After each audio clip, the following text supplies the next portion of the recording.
Hello, welcome to another Mad Hatter Reviews. Let's do some Tuesday toy news with my buddy Garfield here. I love this Garfield. I love the NECA Garfield and Odie. Okay, this is one that it might be in the top 10. I don't know. Okay, because I keep holding this thing. I keep holding Garfield and Odie in my hands and just kind of playing around with them on Zoom meetings, and then people are like, Can you focus on business and stop playing with Garfield?" And I'm like, I can do both. Okay. Anyway, let's talk about some toy news that came down the pipeline. Number one, Mezco Splinter drops tomorrow. Okay, March 4th. We'll do another video once they show everything about him, but he does not look like he's an exclusive. So if you do not want to pay up front, you can get this at like Toy Stalker. Toy Stalker is where I get my Mezco because no money up front, and use the code. You will get it cheaper than Mezco. Okay, so here's the only image that they showed. Splinter just surrounded by dead bodies that he murdered, and he's got his gi with the tie off, and we'll see. You know what I mean? That initial Splinter image, not super impressed. Many people not super impressed with, but Mezco. You don't want to turn your back on them, because sometimes they'll just come out with some great shit. Okay, that Casey Jones that I reviewed yesterday, fucking great. Okay, so we'll see what he's all about tomorrow. And again, you do not have to pay up front. You do not have to order this in the Mezco store. You can order this at retailers because, like I said, there's nothing on there on the image that says exclusive or anything. So take that for what it's worth. And then on the Mondo side of things, this went up today. The Harley Quinn and Poison Ivy figure set limited edition. This is one of these sets that it's just so good. I might get it, and I don't know anything about the show. Okay, this is I know that Tom Razachowski, the great Zelu 1984, worked on this. He's like one of the best sculptors that does women out there. Okay, that sculpts women. Whoa. You know, I don't want to get into all his personal stuff. I'm just saying, as a female sculptor, well, he's a male that sculpts females. He's one of the best. Okay, this Harley Quinn is great. She's got the expressions are fantastic, and they come with two expressions if you get just the retail version, I guess. This is limited, by the way. There's only 1,200 of these or something. I'm just going to roll some pics. You got the hammer. However, the exclusive is 2 extra heads, some arms, different boots, 2 heads. A lot of exclusives in this pack.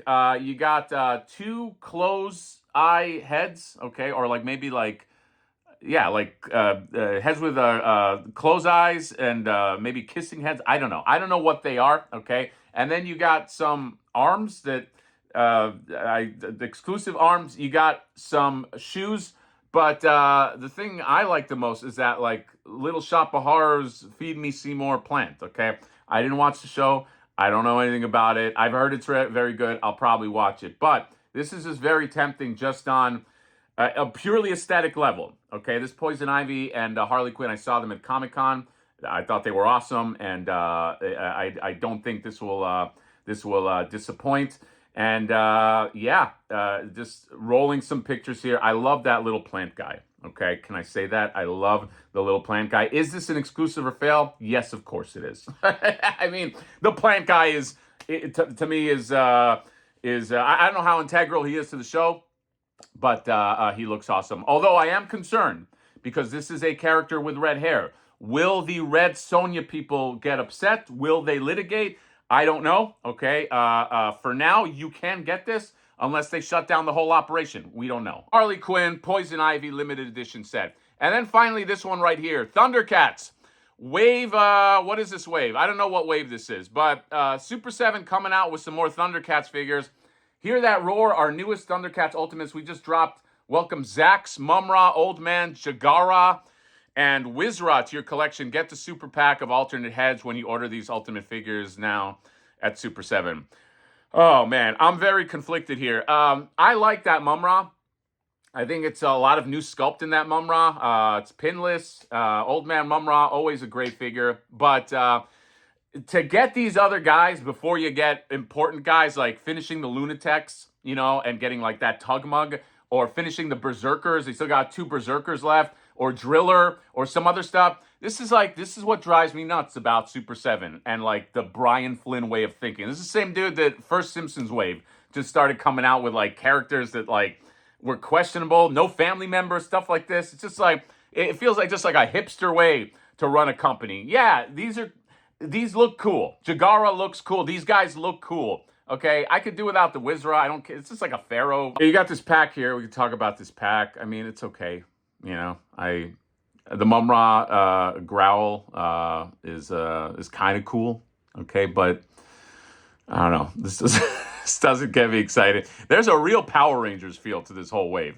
Okay, this I don't know why they chose these characters.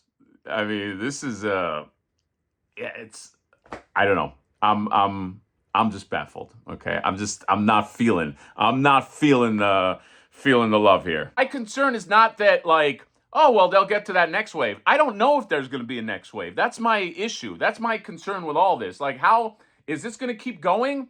Because I feel like at any moment Super 7 just shuts the lights off. So to not get to complete those teams is very vexing, okay? That's I think the big problem when people talk about like the direction of Super 7. It's like shit like that. It's like, you know, will we be able to complete the team?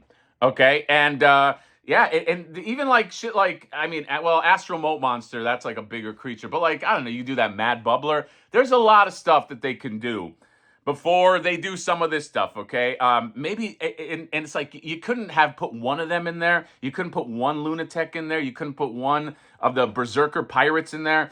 It's just like stuff like this just drives me insane, okay? Because I just have that fear. Like, if it keeps going for years and years, great. But I just have that fear that at some point it's like, no, we got to cut it off. We lost the license, whatever the excuse is, and then that's it. That just goes away, and you don't get the essential characters that are part of the wave.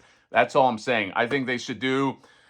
I don't know. I hope this one goes well. This isn't that exciting a wave to me. You know, I mean, that Mumra looks cool, but it doesn't like make me like want to buy in, you know, and that's the problem. Then it's our fault. Oh, you didn't buy, you didn't support the line, you didn't support this and that. No. You didn't choose your lineup correctly. And that's why it makes me upset. So that's it. I just wanted to go over some like toy news. I got to wrap this up, but Splinter tomorrow, we'll talk about that. Thundercats. Mumra and a bunch of flunkies, let's face it, and then that Poison Ivy Harley Quinn is up. Comment, subscribe, drop me a like. See you later. Bye bye.